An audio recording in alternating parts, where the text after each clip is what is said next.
Here I am again making apple cider vinegar, raw, unfiltered, unpasteurized, and this time around making it from scratch. I learned so much about the art of apple cider vinegar since my last video, which has a lot of details, but basically the last time I made apple cider vinegar, I made it using raw, unfiltered, unpasteurized, shop bought apple juice. So this time around, I am going to make my own juice.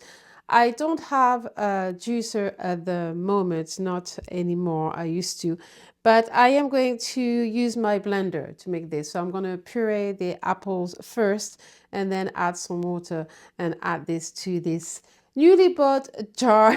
I am so excited about it. I decided to invest in it after looking at apple cider vinegar a little bit more, because the last time, so I didn't have this jar and the airlock, and I used open jars, which is absolutely fine. It worked. I did get apple cider vinegar, but the traditional apple cider vinegar is made in two steps. The first step is for the sugar to be transformed into alcohol by the yeast on the apples.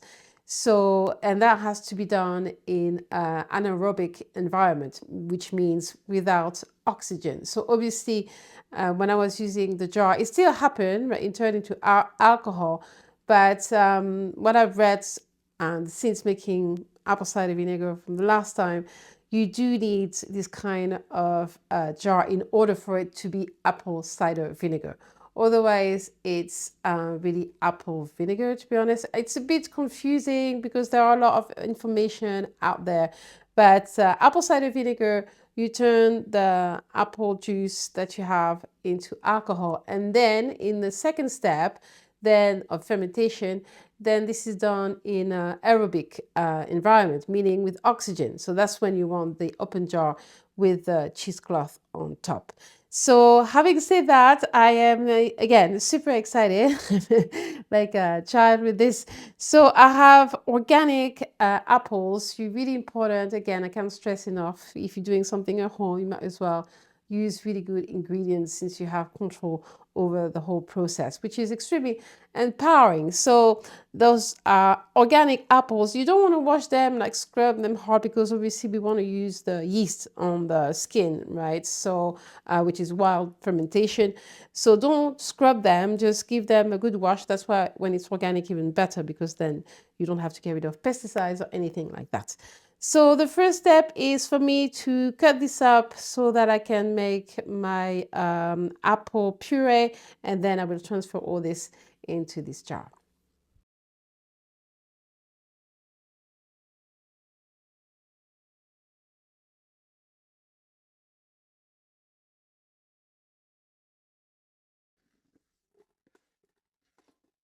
My beautiful apple puree is now ready. That's the other thing, apparently, as I've researched now the apple cider vinegar making world, that apple cider is also made with juice, not the apple pieces. There's a difference in that process, that you really want to use the apple juice to make apple cider vinegar. So I have a liter of that puree. I'm gonna pour that in here.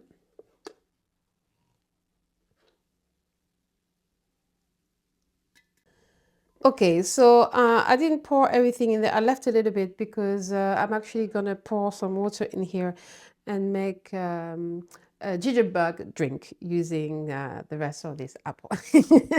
That saves me from scraping the sides, so amazing. Putting that to the side. So now I am left, it's about 800 milliliters of that puree. So I'm going to add some liquid. I'm going to make this, I'm going to take this up to 1.5 liters.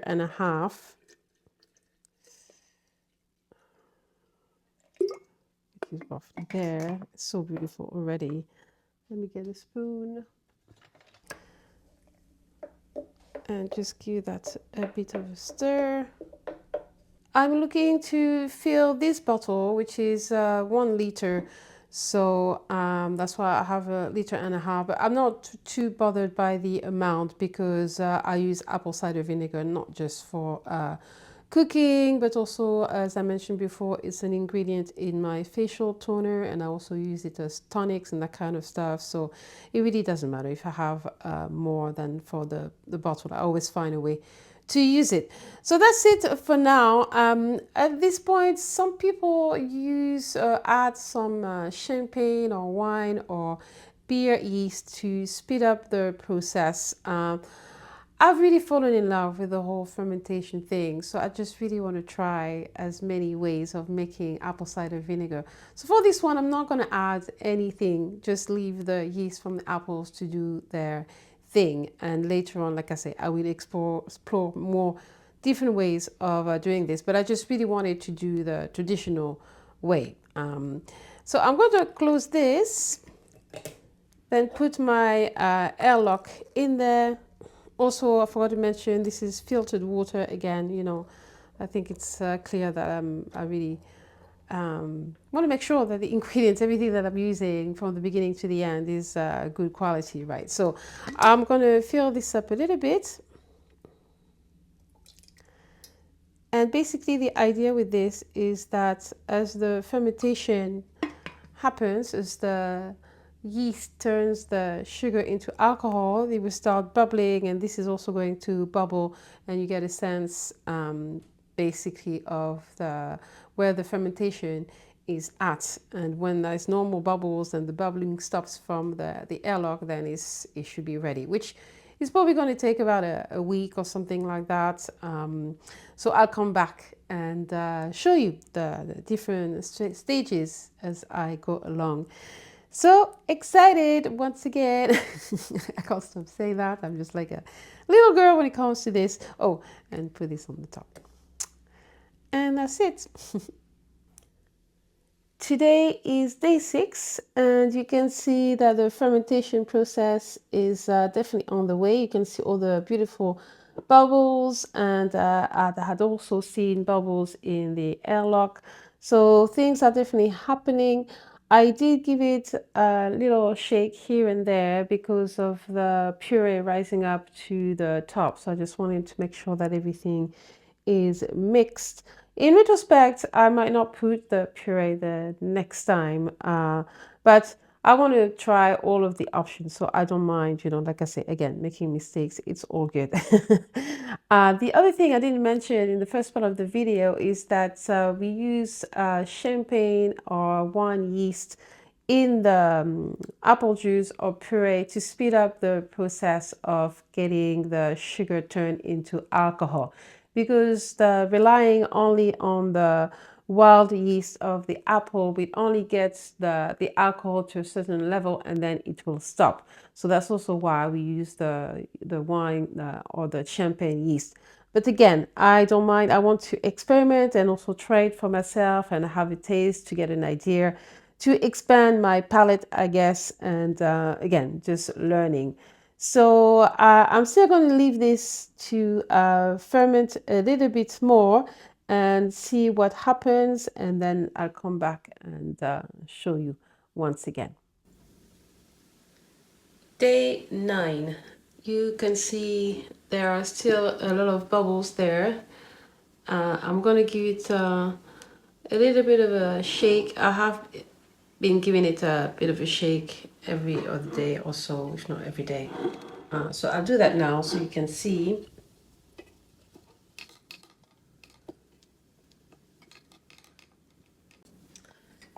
So that's the cool thing about this jar, the little thing where I can close it and remove the airlock, so I can give this a shake.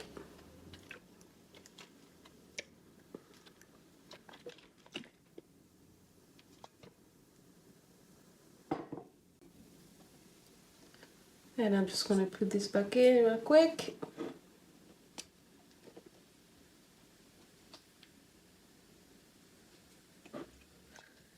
And I think I'm gonna give it a full 2 weeks before moving to the next phase, just because like I say, I'm still seeing some bubbles, and also saw bubbles in the airlock a couple of days ago. I'm still gonna give it a few days until there is like no bubbles at all, and then I'll transfer everything for the next phase of the fermentation.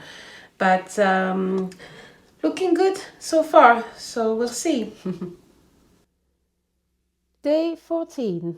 I am now getting ready to strain the puree that you can see here so that I can move to the second phase of the apple cider vinegar making, which is to transfer all this in this jar here with, again, you don't have to use a pellicle to jumpstart your apple cider vinegar, but I am using my pellicle because I want to build on it. So first I'm just gonna strain this. Let's see. Ooh.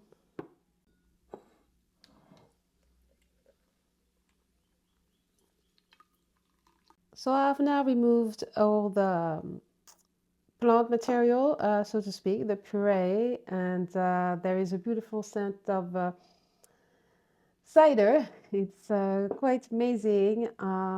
Even though I haven't used, like I say, I didn't use any champagne or wine yeast for to speed up the process. It's been 2 weeks, so if it hadn't turned into alcohol, I would have been surprised. But I'm gonna give this another strain through a cheesecloth just to make sure that I'm getting rid of everything. So I'm just gonna go and do that.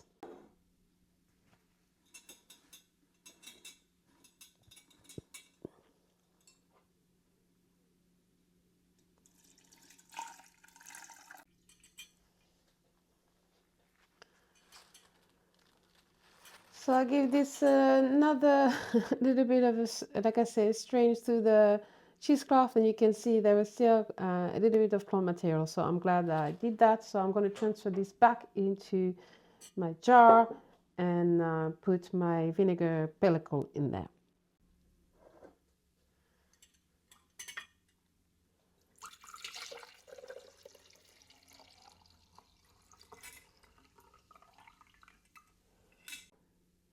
Okay, my apple cider is now strained fully. I'm going to try it.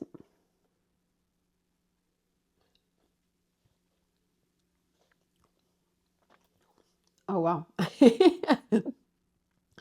That's tasty. Yeah, cider. I definitely, like I was mentioning, when we don't use the champagne yeast or wine yeast, the natural, the wild yeast on the apple only gets the sugar to a certain alcohol level and then it stops. I can't remember exactly what's the percentage, but it's quite low. So it's not super boozy. But like I said, the next one, the next batch, I will do with the champagne yeast. But I just want to see, again, just experiment with all the different variation and just taste it. So yes, I have cider. Now I'm going to put my pellicle in my cider. And here is my beautiful pellicle, one of three that I've kept. Let me see. Come on out. Oops. Wow. Beautiful and thick. Look at that beauty. Amazing. There you go in there. Nice. Just sitting there. Gonna wash this mess. My pellicle has sunk to the bottom, which can happen, so I'm not concerned about that. But this is it. Now I'm just going to put the cheesecloth on top, my elastic band to prevent, important step, right, to prevent the fruit flies from coming in because they love this environment. So make sure you get a good quality cheesecloth. This one is organic cotton and you can see like nothing can go in. And I'm going to let this sit on the counter away from direct sunlight. And this should take, usually in my experience now, it's been about 4 weeks for the apple cider to vinegar to come about. So yes, I will come back when it is ready. 10 days have passed since I transferred my cider into its new home, this open jar with my vinegar pellicle, and the strong scent of cider is now gone and is slowly being replaced by the lovely scent of apple cider vinegar. The pellicle is doing amazing. I think it's growing thicker by the day. Let me see if I can show you. Yeah, look at this beast. Uh, Unbelievable. Again, I love this so much. There are a little bit of bubbles there at the top, as you can see, but it smells wonderful. And I'm going to try a little bit.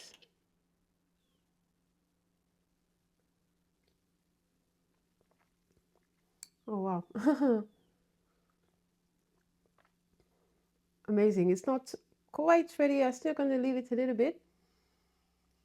But I have to say, it's a different ball game to use the airlock because, like I say, I've made it before, and actually, I made it without the airlock. I have those two bottles here that I'm so proud about. My homemade vinegar, the first really big batches, to be honest, and they taste good, but they don't taste like this. I want to say that this is more like apple vinegar than actual apple cider vinegar, just because of the process.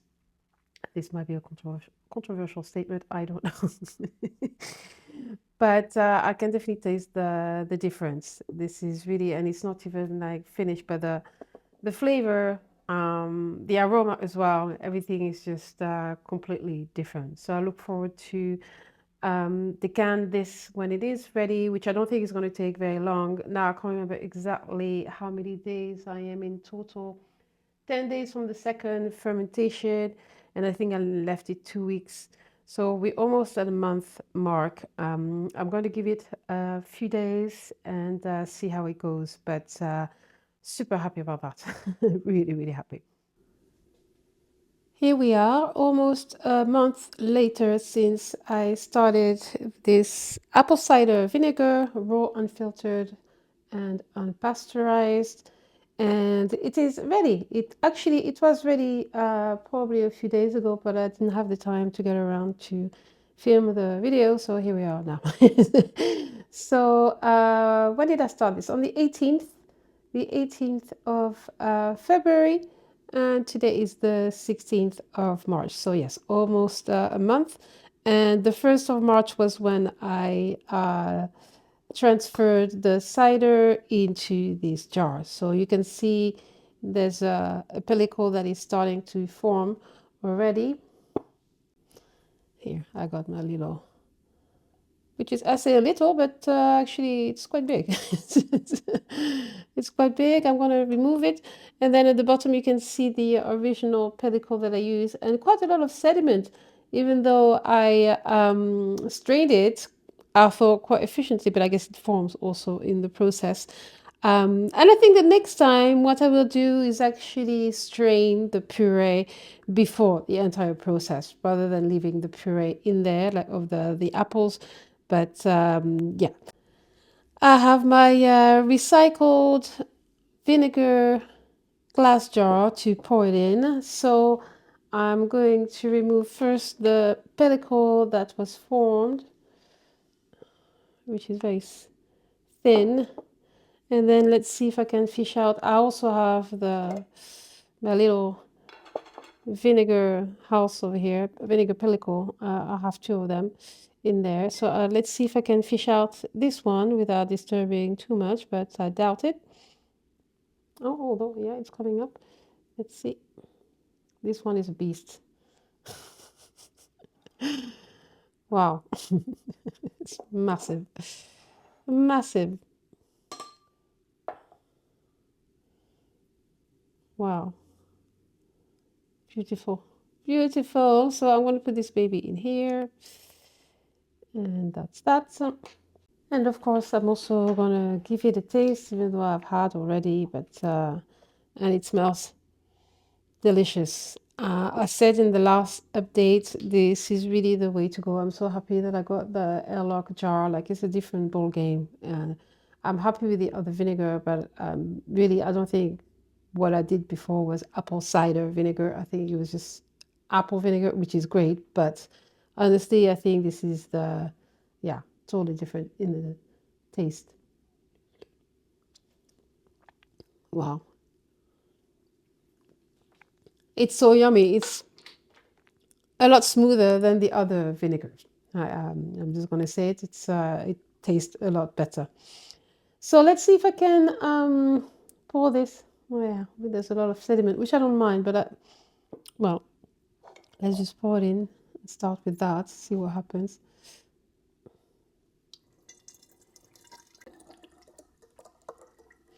Oh, that bottle was just right.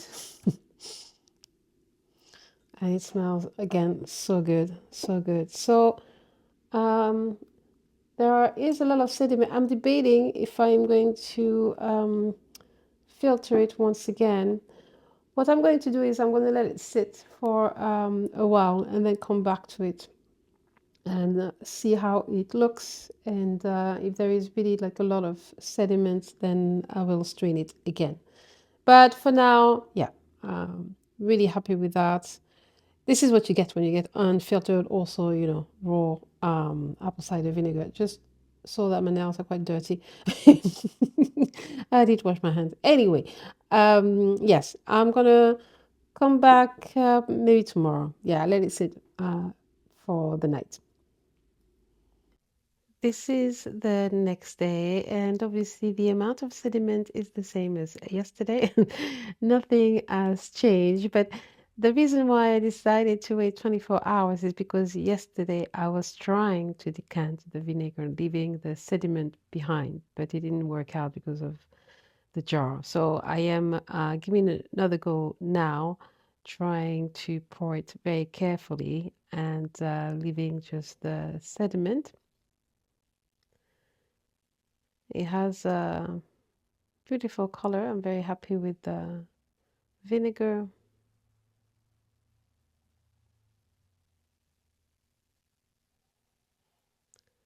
Okay, so this is quite a lot of sediment, and usually I think people just leave it and keep the vinegar, but honestly, it gives me a lot of pain to leave all this good stuff behind. So I'm just going to strain it to remove some of the sediment and then just put it back in the vinegar.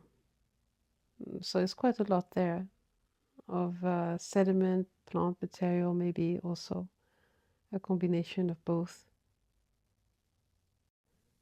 And again, you could leave this behind or put it in a compost or maybe animals if you have them. But yeah, I just wanted to keep that and add it to my vinegar because yeah, it was a labor of love, so I want to get the most out of it. So here we are, my beautiful raw unpasteurized apple cider vinegar.